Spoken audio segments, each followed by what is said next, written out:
This is Dan Gritsko, and I'm at Appomattox Court House National Historic Park in an area that's referred to as Grant's headquarters.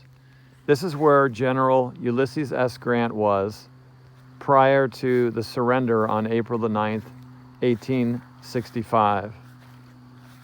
I love coming to this area. I'm humbled when I think of how our nation and how the world was impacted by this event that took place. It's not that far from my home, it's less than an hour drive, but to come here and remember this event is incredible. Today what's striking me is to think about what it would have been like for General Grant to come in here and finally to defeat Confederate General Robert E. Lee and to go and to accept his terms of surrender. So from this area here, he went over and that event happened.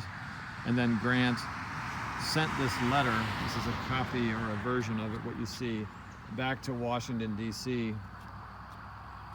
After the surrender, the world would change. The Confederacy was over, and the Union was now to be restored.